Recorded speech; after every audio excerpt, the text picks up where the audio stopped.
Welcome to plant sapiens. So ഇന്നത്തെ ക്ലാസ്സിൽ test of significance ആണ്. ബയോസ്റ്റാറ്റിസ്റ്റിക്സിൽ വരുന്ന ഇമ്പോർട്ടന്റ് ആയിട്ടുള്ള ഒരു ടോപ്പിക് ആണ് ടെസ്റ്റ് ഓഫ് സിഗ്നിഫിക്കൻസ്. അതിൽ F test, T test, chi-square test, ANOVA എന്നിവയാണ്.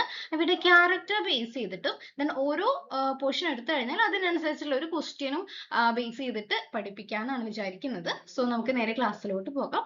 ആദ്യം ആ ഒരു ടെസ്റ്റുകൾ പഠിക്കുന്നതിന് മുന്നേ എന്താണ് ടെസ്റ്റ് ഓഫ് സിഗ്നിഫിക്കൻസ് എന്നുള്ള ടേം നിങ്ങൾ അറിഞ്ഞിരിക്കണം. ഇവിടെ ഒരു ഡെഫിനിഷൻ കൊടുത്തിട്ടുണ്ട്. A test of significance is a statistical method used to determine whether the observed differences or the relationship in data is real or has occurred by chance. അതായത് നമ്മൾ ഒരു experiment ഇപ്പൊ ബയോളജി റിലേറ്റഡ് ആണെങ്കിൽ ഒരു experiment നടത്തി കഴിഞ്ഞ് ആ കിട്ടുന്ന റിസൾട്ട് എന്ന് പറയുന്നത് റിയൽ ആയിട്ടുള്ള റിസൾട്ട് ആണോ അല്ലെങ്കിൽ ആക്സിഡന്റൽ ആയിട്ടുള്ള റിസൾട്ട് ആണോ, അല്ലെങ്കിൽ മറ്റൊരു രീതിയിൽ പറഞ്ഞാൽ ഈ ഒരു റിസൾട്ട് മീനിങ് ആണോ അല്ലെങ്കിൽ ഒരു ജസ്റ്റ് ആക്സിഡന്റ് ആയിട്ട് പെട്ടെന്ന് സംഭവിച്ചതാണോ എന്നുള്ള കാര്യം മനസ്സിലാക്കാൻ വേണ്ടിയിട്ടാണ് ടെസ്റ്റ് ഓഫ് സിഗ്നിഫിക്കൻസ്. വളരെ സിമ്പിൾ ആയിട്ട് പറഞ്ഞാൽ ഓക്കെ.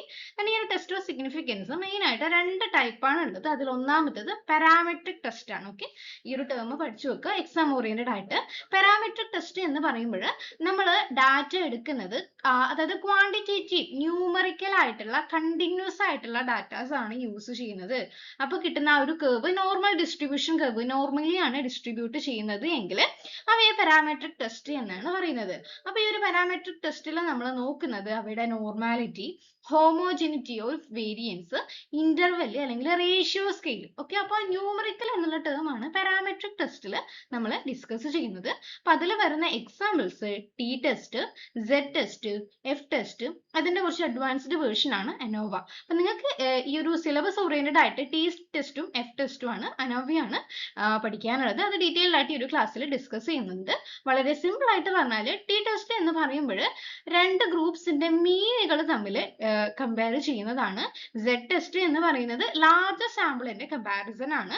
ദെൻ അനോവ അല്ലെങ്കിൽ F test analysis of variance ആണ് അല്ലെ, അതായത് വേരിയൻസുകൾ തമ്മിൽ കമ്പയർ ചെയ്യുന്നതാണ്. അപ്പൊ അങ്ങനെയുള്ള ഡെഫിനിഷൻസ് തീർച്ചയായും, അതായത് ഓരോന്നിനും അതിൻ്റെതായിട്ടുള്ള ഓരോ ഡെഫിനിഷൻസ് പ്രൊവൈഡ് ചെയ്തിട്ടുണ്ട്. ആ ഒരു മെയിൻ പോയിന്റ് പഠിച്ചിട്ട് വേണം പോകാൻ വേണ്ടിയിട്ട്. എക്സാമിന് അങ്ങനെയുള്ള ക്വസ്റ്റ്യൻസ് ആണ് ചോദിക്കുന്നത്. രണ്ടാമത്തെ ടൈപ്പ് ആണ് നോൺ പാരാമെട്രിക് ആയിട്ടുള്ള ടെസ്റ്റ്.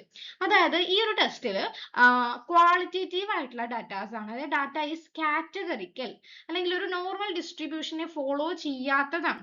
ഓക്കെ, അവയ്ക്കൊരു സ്ട്രിക്റ്റ് അസംഷൻസ് ഇല്ല. നമ്മൾ ന്യൂമറിക്കൽ ആയിട്ടുള്ള ഒരു ഡാറ്റാസ് അല്ല നോൺ പാരാമെട്രിക്കിൽ വരുന്നത്. അപ്പൊ അതിൽ വരുന്ന എക്സാമ്പിൾസ് chi-square ടെസ്റ്റ് ആണ്. ഓക്കെ, വളരെ ഇമ്പോർട്ടന്റ് ആണ്.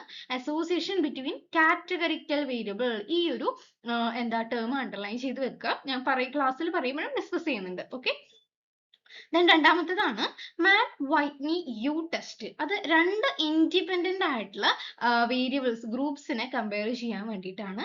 Then Wilcoxon signed rank test, paired data ആണ്. ഇത് നിങ്ങൾക്ക് പഠിക്കാനില്ല, ഇൻ കേസ് വന്നാൽ മനസ്സിലാക്കാൻ വേണ്ടിയിട്ടാണ് ഞാൻ ഇവിടെ കൊടുത്തിട്ടുള്ളത്. ഓക്കെ, ഇതാണ് ടെസ്റ്റ് ഓഫ് സിഗ്നിഫിക്കൻസിന്റെ ഒരു ഇൻട്രൊഡക്ഷൻ എന്ന് പറയുന്നത്.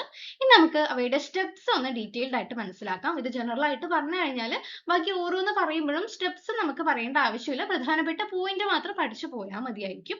ഒന്നാമത്തത് നമ്മളൊരു പ്രോബ്ലം സ്റ്റേറ്റ് ചെയ്യാണ്. നമ്മളൊരു റിസർച്ചിനാണെങ്കിൽ ആ ഒരു റിസർച്ച് ക്വസ്റ്റ്യൻ ഇതിനെ കുറിച്ചാണ് റിസർച്ച് ചെയ്യേണ്ടത് എന്നതിനെ ബേസ് ചെയ്തിട്ട് നമുക്കൊരു പ്രോബ്ലം സ്റ്റേറ്റ് ചെയ്യണം. ഓക്കെ, ഒരു പ്രോബ്ലം നമ്മൾ സ്റ്റേറ്റ് ചെയ്ത് കഴിഞ്ഞാൽ ഏറ്റവും ഇമ്പോർട്ടന്റ് ആയിട്ട് നിങ്ങൾക്ക് റിസർച്ച് മെത്തഡോളജിയിൽ ആ ഒരു ജനറൽ പാർട്ടിലും ഇത് പഠിക്കാനുണ്ട്.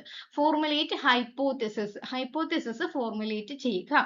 രണ്ട് ടൈപ്പ് ഹൈപ്പോതെസിസ് ഉണ്ട്, നൾ ഹൈപ്പോതെസിസും ആൾട്ടർനേറ്റീവ് ഹൈപ്പോതെസിസും. നമ്മളൊരു ടെസ്റ്റ് സിഗ്നിഫിക്കൻസ് ആണോ എന്ന് നോക്കുന്നത് ഈ ഒരു നൾ ഹൈപ്പോതെസിസിനെ ബേസ് ചെയ്തിട്ടാണ് കേട്ടോ. ആ ഒരു നൾ ഏതിനാണ് നമ്മൾ മെയിൻ ആയിട്ട് ആ ഒരു കോൺസെൻട്രേഷൻ കൊടുക്കുന്നത് എന്ന് ചോദിച്ചാൽ നൾ ഹൈപ്പോതെസിസ് ആണ്. ആ ഒരു നൾ ഹൈപ്പോതെസിസ് ബേസ് ചെയ്തിട്ടാണ് ആൾട്ടർനേറ്റീവ് ഹൈപ്പോതെസിസിന് സിഗ്നിഫിക്കൻസ് കൊടുക്കുന്നത്. അപ്പം എന്താണ് നൾ ആൻഡ് ആൾട്ടർനേറ്റീവ് എന്ന് പറയാം. നമുക്ക് അടുത്ത സ്റ്റെപ്പിലോട്ട് പോകാം. Then next set significant level, അതിന് ആൽഫ എന്നാണ് പറയുന്നത്. അപ്പൊ നമ്മളൊരു ഹൈപ്പോതെസിസ് നോക്കിയാൽ അതിന്റെ വാല്യൂ ടെസ്റ്റ് ചെയ്യുന്നത് ഒരു സിഗ്നിഫിക്കൻറ്റ് ലെവൽ ബേസ് ചെയ്തിട്ടാണ്. അത് യൂഷ്വലി 0.05 ആണ് എടുക്കുന്നത്. അതായത് നമ്മുടെ ഒരു വാല്യൂ 0.05ൽ കൂടുതലാണോ കുറവാണോ എന്നതിനെ ബേസ് ചെയ്തിട്ടാണ് ആ ഒരു ഹൈപ്പോതെസിസ് നമ്മൾ ടെസ്റ്റ് ചെയ്യുന്നത്. Okay, next collect data. നമ്മൾ റാൻഡം ആയിട്ട് ആ ഒരു സാമ്പിളിംഗ് എന്നുള്ള ഡീറ്റെയിൽഡ് ആയിട്ടുള്ള മറ്റൊരു ഒരു പോർഷൻ തന്നെയാണ് ആ ഒരു സിലബസിൽ. ഇൻ കേസ് ആവശ്യമുണ്ടെങ്കിൽ ഞാൻ ഒരു സാമ്പിളിംഗ് മെത്തേഡ് ഡീറ്റെയിൽഡ് ആയിട്ട് ഒരു വീഡിയോ ഇടാം. കുറേ ടൈപ്പ് സാമ്പിളിംഗ് ഒക്കെ പഠിക്കാനുണ്ട്. അപ്പം റാൻഡം ആൻഡ് ഇൻഡിപെൻഡന്റ് ആയിട്ടുള്ള സാമ്പിളിംഗ് വഴി നമ്മൾ ഡാറ്റ കളക്ട് ചെയ്തു. ഡാറ്റ കളക്ട് ചെയ്ത് കഴിഞ്ഞാൽ അടുത്തതാണ് നമ്മൾ ഏത് ടെസ്റ്റ് ആണോ സ്യൂട്ടബിൾ ആയിട്ടുള്ളത് ആ ഒരു സിറ്റുവേഷൻ അനുസരിച്ചിട്ട് നമുക്ക് ഏത് ടെസ്റ്റ് ആണ് ടി ആണോ കൈ സ്ക്വയർ ആണോ എഫ് ആണോ എനോവി ആണോ ആ ഒരു ടെസ്റ്റ് നമ്മൾ കണ്ടുപിടിച്ചിട്ട് കാൽക്കുലേഷൻ നടത്തുക. കാൽക്കുലേഷൻ നടത്തി കഴിഞ്ഞാൽ നമ്മൾ ഹൈപ്പോത്തിസിസ് ടെസ്റ്റ് ചെയ്യണം. അതായത് ആ ഒരു കാൽക്കുലേഷൻ ബേസ് ചെയ്തിട്ട് നമ്മൾ നേരത്തെ പറഞ്ഞ ആ ഒരു നൾ ഹൈപ്പോത്തിസിസ് എന്താ റിജക്ട് ചെയ്യണോ അല്ലെങ്കിൽ ആക്സെപ്റ്റ് ചെയ്യണോ എന്ന് മനസ്സിലാക്കാം. അപ്പൊ അതിന് വേണ്ടിയിട്ട് നമ്മൾ ഒരു പി വാല്യൂ അല്ലെങ്കിൽ ക്രിട്ടിക്കൽ വാല്യൂ ആയിട്ട് കമ്പയർ ചെയ്തിട്ടാണ് ഈ ഒരു വാല്യൂ മനസ്സിലാക്കുന്നത്. അപ്പൊ നമ്മൾ അത് ബേസ് ചെയ്തിട്ട് ഒരു റിസൾട്ട് കാൽക്കുലേറ്റ് ചെയ്തു. റിസൾട്ട് കാൽക്കുലേറ്റ് ചെയ്തിട്ട് ഒരു കൺക്ലൂഷനിലും എത്തി. അപ്പൊ എന്താണ് നൾ ആൻഡ് ആൾട്ടർനേറ്റീവ് ഹൈപ്പോത്തിസിസ്? ഈ ഒരു ടേം ഒന്ന് പഠിച്ചു വെക്കുക. അപ്പൊ നൾ ഹൈപ്പോത്തിസിസ് എന്ന് പറയുമ്പോൾ നമ്മൾ രണ്ട് വാരിയബിൾ എടുക്കുന്നുണ്ടല്ലോ. അപ്പൊ എന്താണ് വാരിയബിൾ? ചേഞ്ച് ചെയ്യുന്നതാണല്ലേ വാരിയബിൾ എന്ന് പറയുന്നത്. ആ രണ്ട് വാരിയബിൾസ് തമ്മിൽ ഒരു ഡിഫറൻസും ഇല്ല, ബന്ധമില്ലെങ്കിൽ അവിടെ നൾ ഹൈപ്പോത്തിസിസ് ഉണ്ട്. ഓക്കെ, അപ്പൊ ആ ഒരു കേസിൽ നമ്മൾ എന്താ പറയാ, ആ ഒരു ടെസ്റ്റ് സിഗ്നിഫിക്കന്റ് അല്ല. അപ്പൊ ആ രണ്ട് വേരിയബിൾ തമ്മിൽ ഒരു ബന്ധവും ഇല്ല, അപ്പോൾ ടെസ്റ്റ് സിഗ്നിഫിക്കന്റ് അല്ല.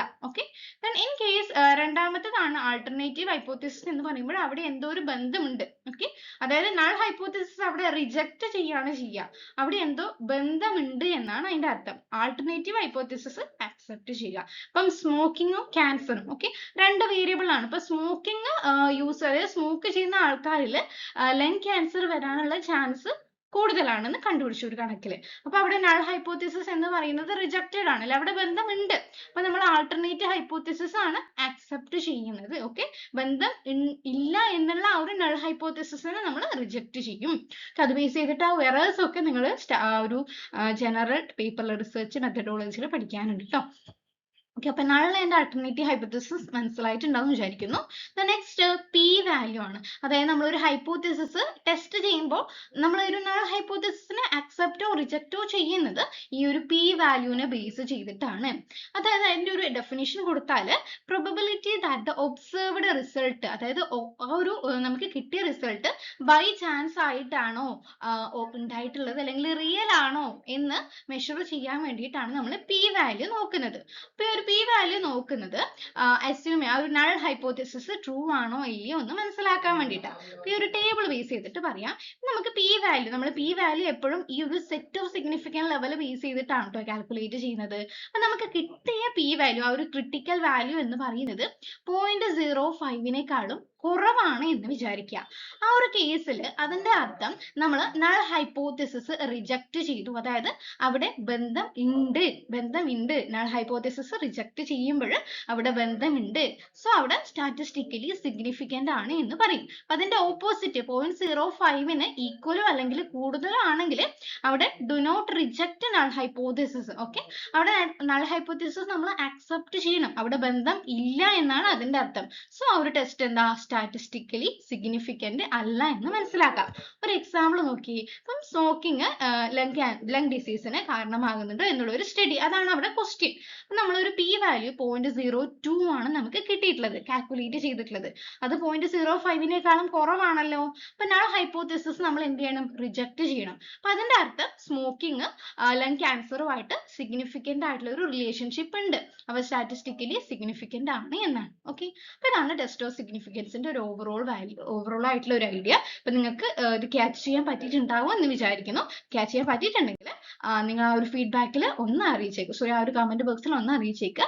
സബ്സ്ക്രൈബ് ചെയ്തില്ലെങ്കിൽ ഒന്ന് സബ്സ്ക്രൈബ് ചെയ്യാനും കൂടി മറക്കരുത്. അപ്പൊ നിങ്ങളുടെ ഫ്രണ്ട്സിനും കൂടി ഒന്ന് ഷെയർ ചെയ്ത് കൊടുത്തേക്കുക. അപ്പം നെക്സ്റ്റ് നമ്മൾ ഓരോ ടെസ്റ്റ് ഓഫ് സിഗ്നിഫിക്കൻസിന്റെ ഓരോ ടൈപ്പും ആ ഒരു ടൈപ്പ് പറഞ്ഞതിന് ശേഷം അതുമായിട്ട് ബേസ് ചെയ്തിട്ടുള്ള ഒരു ക്വസ്റ്റ്യനും കൂടി ഡിസ്കസ് ചെയ്യുന്നുണ്ട്.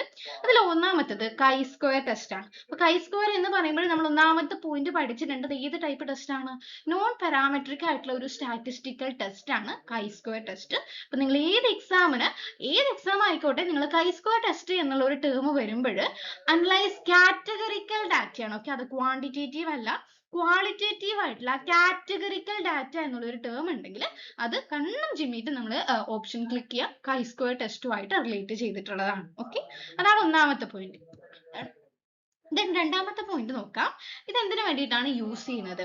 അതായത് രണ്ട് വേരിയബിൾസ് ആണ്. ആ രണ്ട് വേരിയബിൾസ് തമ്മിലുള്ള അസോസിയേഷൻ, റിലേഷൻ അല്ലെങ്കിൽ ഇൻഡിപെൻഡൻസ് മെഷർ ചെയ്യാൻ വേണ്ടിയിട്ടും ഗുഡ്നെസ് ഓഫ് ഫിറ്റ്, ഒരു ഒബ്സർവ്ഡ് ഡാറ്റ, നമുക്ക് കിട്ടിയ ഡാറ്റയും നമ്മൾ എക്സ്പെക്ട് ചെയ്ത ഡാറ്റയും തമ്മിലുള്ള ഗുഡ്നെസ് ഓഫ് ഫിറ്റ് കറക്റ്റ് ആണോ ഇല്ലയോ എന്ന് ടെസ്റ്റ് ചെയ്യാൻ വേണ്ടിയിട്ടുമാണ് കൈ സ്ക്വയർ ടെസ്റ്റ് യൂസ് ചെയ്യുന്നത്. ഓക്കെ, അപ്പോൾ ഈ ഒരു കൈ സ്ക്വയർ ടെസ്റ്റിൽ ഡാറ്റ എന്ന് പറയുന്നത് നമ്മൾ ഏത് രീതിയിലാണ് എക്സ്പ്രസ് ചെയ്യുന്നത്? ഒന്ന് ഫ്രീക്വൻസീസ് ആണ്.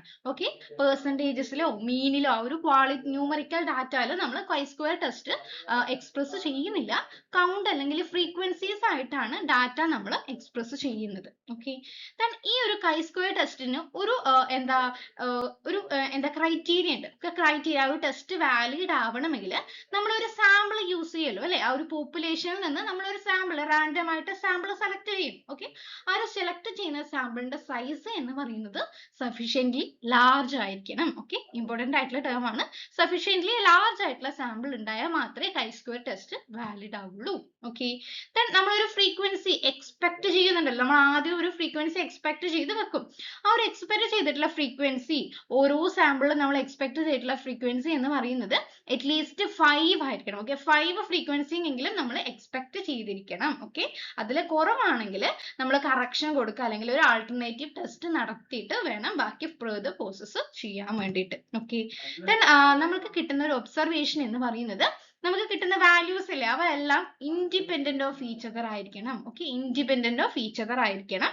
നോ പെയറിംഗ് അല്ലെങ്കിൽ റിപ്പീറ്റഡ് മെഷേഴ്സ്, അതായത് നമുക്ക് കിട്ടിയ വാല്യൂസ് ഒക്കെ ഇൻഡിപെൻഡന്റ് ആയിരിക്കണം. അവ പെയറിങ്ങോ റിപ്പീറ്റഡ് ആയിട്ടുള്ള മെഷേഴ്സോ ഉണ്ടാവാൻ പാടില്ല.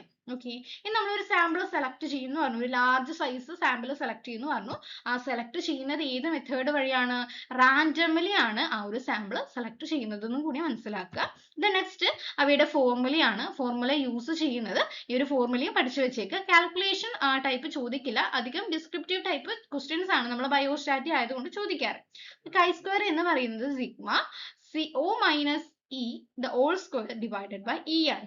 അതിൽ O എന്ന് പറയുന്നത് നമ്മൾ ഒബ്സർവ് ചെയ്തിട്ടുള്ള ഒരു ടെസ്റ്റ് ചെയ്തതിനു ശേഷം ഒബ്സർവ് ചെയ്തിട്ടുള്ള ആ ഒരു ഫ്രീക്വൻസിയും, E എന്ന് പറയുന്നത് എക്സ്പെക്റ്റഡ് ഫ്രീക്വൻസി ആണ്. നമ്മൾ കൈ സ്ക്വയറിന്, അതായത് കൈ സ്ക്വയർ റെപ്രസെന്റ് ചെയ്യുന്നതാണ് കേട്ടോ ഈ ഒരു സിമ്പിൾ എന്ന് പറയുന്നത്. അതിനുശേഷം നമ്മൾ കാൽക്കുലേറ്റ് ചെയ്യുന്നത് ഫ്രീക്വൻസീസ് ബേസ് ചെയ്തിട്ടല്ലേ, ഒരു ഡിഗ്രീസ് ഓഫ് ഫ്രീഡം കാൽക്കുലേറ്റ് ചെയ്യുന്നത് റോസ് -1 ഇൻറ്റു കോളം -1 ആണ്. അത് നമ്മൾ ആ ഒരു ബയോസ്റ്റാറ്റ് ബേസ് ചെയ്തിട്ട് അങ്ങനെ ചോദിക്കാൻ ചാൻസ് ഉള്ളതല്ല. ആ ഒരു കാൽക്കുലേഷൻ നമ്മൾ കാൽക്കുലേഷൻ ചെയ്ത് കിട്ടിയപ്പോൾ നമുക്ക് പി വാല്യൂ കിട്ടിയത് 0.05നേക്കാളും കുറവാണെങ്കിൽ അതിന്റെ മീനിങ് എന്താണ്? അവിടെ സിഗ്നിഫിക്കൻസ് ആണ്, സ്റ്റാറ്റിസ്റ്റിക്കലി സിഗ്നിഫിക്കൻസ് ആണ്. നമ്മൾ എന്ത് ചെയ്യണം? നൾ ഹൈപ്പോതെസിസ് റിജക്ട് ചെയ്യണം. ഓക്കെ, അപ്പൊ ഇതാണ് കൈ സ്ക്വയർ ടെസ്റ്റിന്റെ ഓവറോൾ വ്യൂ എന്ന് പറയുന്നത്. ഇനി നമുക്കൊരു ക്വസ്റ്റ്യൻ നോക്കിയാലോ. A study is conducted to find the association between gender and blood group among students. Which statistical test is most appropriate? അതായത് ജെൻഡർ ആൻഡ് ബ്ലഡ് ഗ്രൂപ്പ് ആണ്. അവ ക്വാളിറ്റേറ്റീവ് ആയിട്ടുള്ള ഒരു വാല്യൂ അല്ലേ, ക്വാളിറ്റേറ്റീവ് ആയിട്ടുള്ള ഒരു നോൺ പാരാമെട്രിക് ആയിട്ടുള്ള ഒരു ടെസ്റ്റ് ആണ് എന്ന് മനസ്സിലാക്കി. അപ്പൊ ഇവിടെ അടുത്ത ആൻസർ വരുന്നത് നിങ്ങൾക്കറിയാം, ആ ഒരു കൈ സ്ക്വയർ ടെസ്റ്റ് പറഞ്ഞിട്ടാണ് ഞാൻ ഈ ആൻസർ കൊടുക്കുന്നത്. അപ്പൊ ആൻസർ കൈ സ്ക്വയർ ടെസ്റ്റ് ആണ് വരുന്നത്. കാരണം ഇവിടെ ജെൻഡർ ആൻഡ് ബ്ലഡ് ഗ്രൂപ്പ് എന്ന് പറയുന്നത് രണ്ട് കാറ്റഗറിക്കൽ ആയിട്ടുള്ള വേരിയബിൾ അല്ലേ. അപ്പൊ നമ്മൾ കൈ സ്ക്വയർ ടെസ്റ്റ് എന്ത് ചെയ്യുന്നു? ഈ ഒരു കാറ്റഗറിക്കൽ ഡേറ്റാസ് തമ്മിലുള്ള അസോസിയേഷൻ ആണ്. അപ്പൊ ജെൻഡറും ബ്ലഡ് ഗ്രൂപ്പും തമ്മിലുള്ള ഒരു അസോസിയേഷൻ ആണ് നമ്മൾ യൂസ് ചെയ്യുന്നത്. അതർ ടെസ്റ്റ്, ടി ടെസ്റ്റും അനോവയും are used for means, numerical ഡാറ്റാസിനും ഒക്കെയാണ് നമ്മൾ യൂസ് ചെയ്യുന്നത്. ഓക്കെ, അപ്പൊ ഇവിടെ നമുക്ക് മനസ്സിലാകാം കൈ സ്ക്വയർ ടെസ്റ്റ് ആണ് ആൻസർ.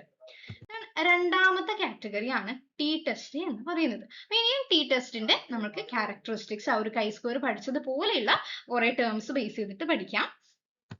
അതിൽ ഒന്നാമത്തേത് ഒരു പാരാമെട്രിക് ടെസ്റ്റ് ആണ്. ഓക്കെ, ടി ടെസ്റ്റ് എന്ന് പറയുന്നത് പാരാമെട്രിക് ആണ്, ന്യൂമറിക്കൽ വാല്യൂസ് ആണ് നമ്മൾ യൂസ് ചെയ്യുന്നത്. എന്തിനു വേണ്ടിയിട്ടാണ് ഈ ഒരു ടി ടെസ്റ്റ്? രണ്ട് ഗ്രൂപ്പ്സിന്റെ മീൻ, ഓക്കെ, ആ ഒരു ടേം ടി ടെസ്റ്റ് എന്ന് പറയുമ്പോൾ രണ്ട് ഗ്രൂപ്പ്സിന്റെ മീൻസ് കമ്പയർ ചെയ്യാൻ വേണ്ടിയിട്ടാണ് യൂസ് ചെയ്യുന്നത്. ഓക്കെ, അപ്പൊ ഈ ഒരു ടെസ്റ്റ് നമ്മൾ യൂസ് ചെയ്യുന്നത് സാമ്പിൾ സൈസ് സ്മോൾ ആണെങ്കിൽ ആ ഒരു സാമ്പിളിലെ എണ്ണം 30നേക്കാളും കുറവാണെങ്കിലാണ് ടി ടെസ്റ്റ് യൂസ് ചെയ്യുന്നത്. നമ്മൾ chi-square ലാർജ് സഫീഷ്യന്റ്ലി ലാർജ് ആയിട്ടുള്ള സാമ്പിൾ സൈസ് ആയിരിക്കണം. ഓക്കെ, ഇനി നമ്മൾ ഡാറ്റ എടുക്കുന്നത് ന്യൂമറിക്കൽ ആയിട്ടുള്ള കണ്ടിന്യൂസ് ആയിട്ടുള്ള ഡാറ്റാസ് ആണ് എടുക്കുന്നത്. അപ്പൊ ഇവിടെ ഈ ഒരു ക്വാളിറ്റേറ്റീവ് അല്ല, ക്വാണ്ടിറ്റേറ്റീവ് ആയതുകൊണ്ട് തന്നെ നോർമൽ ഡിസ്ട്രിബ്യൂഷൻ ഫോളോ ചെയ്യുന്നുണ്ടായിരിക്കും. then നമ്മൾ എടുക്കുന്ന വേരിയബിൾ ഇല്ലേ, വേരിയബിൾ എന്ന് സോറി ആ ഒരു വേരിയൻസ് ഉണ്ടായിരിക്കുമല്ലോ, ആ ഒരു വേരിയൻസ് എന്ന് പറയുന്നത് ഈക്വൽ ആണ്. ഓക്കെ, ഈക്വൽ ആണ്. Homogeneity of variance, variance equal ആണ്. And in independent T test, പല ടൈപ്പ് ടി ടെസ്റ്റ് ഉണ്ട്, അതിൽ ഇൻഡിപെൻഡന്റ് ആയിട്ടുള്ള ടി ടെസ്റ്റിൽ വേരിയൻസ് എന്ന് പറയുന്നത് ഈക്വൽ ആയിരിക്കണം. ഓക്കെ, ഈക്വൽ ആണ്. then ആ ഒരു ടി ടെസ്റ്റിന്റെ ടൈപ്പ് എന്ന് പറയുന്നത് ഇൻഡിപെൻഡന്റ് ആയിട്ടുള്ള ടി ടെസ്റ്റ് ഉണ്ട്, പെയർഡ് ടി ടെസ്റ്റ് ഉണ്ട്, and one sample T test ഉണ്ട്. ഓക്കെ, അതിന്റെ ഡീറ്റെയിൽഡ് ആയിട്ടുള്ള വീഡിയോ വേണമെങ്കിൽ ഞാൻ നെക്സ്റ്റ് ക്ലാസ്സിൽ അത് ഡിസ്ക്രൈബ് ചെയ്യാം. ഓക്കെ, ഈ ഒരൊറ്റ വീഡിയോയിൽ എല്ലാം പറഞ്ഞു പോകുന്നതുകൊണ്ട് ടൈം ലെങ്ത് കൂടുന്നതുകൊണ്ടാണ് എടുക്കാത്തത്. നെക്സ്റ്റ് ഒബ്സർവേഷൻസ് എന്ന് പറയുന്നത് ഇൻഡിപെൻഡന്റ് ആണ്. പെയർഡ് ടി ടെസ്റ്റ് എന്താ ഒഴികെയുള്ള ബാക്കി എല്ലാത്തിലും നമ്മൾ ഒബ്സർവ് ചെയ്യുന്നത് എന്താണ്, ഇൻഡിപെൻഡന്റ് ആയിട്ടുള്ള വേരിയേഷൻസ്, ആ ഒരു ഒബ്സർവേഷൻസ് ആണ് നമുക്ക് കിട്ടുന്നത്.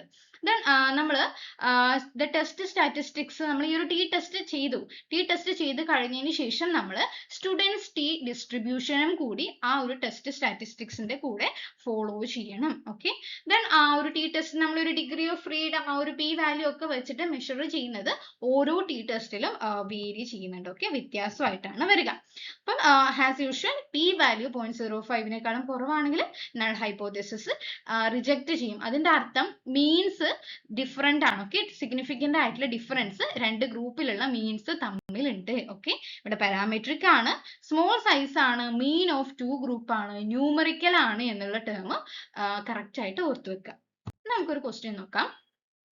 A researcher compares the mean hemoglobin level between male and female students. Which test should be used? Okay, കണ്ണും പൂട്ടിയിട്ട് നമുക്ക് ആൻസർ പറയാം. ഇവിടെ മീൻ എന്ന് പറയുന്ന ഒരു ടേം ഉള്ളത് കൊണ്ട് തന്നെ അത് ഏതായിരിക്കും, ടി ടെസ്റ്റ് ആണ് ആൻസർ വരിക. ഓക്കെ, അപ്പൊ ഹീമോഗ്ലോബിന്റെ ലെവൽ ആണ്. ഓക്കെ, ഒന്നാമത്തത് മീൻ ആണ്, പിന്നെ ഉള്ളത് ഹീമോഗ്ലോബിന്റെ ലെവൽ ആണ് അല്ലെ, അത് ന്യൂമറിക്കലി നമുക്ക് കാൽക്കുലേറ്റ് ചെയ്യാം.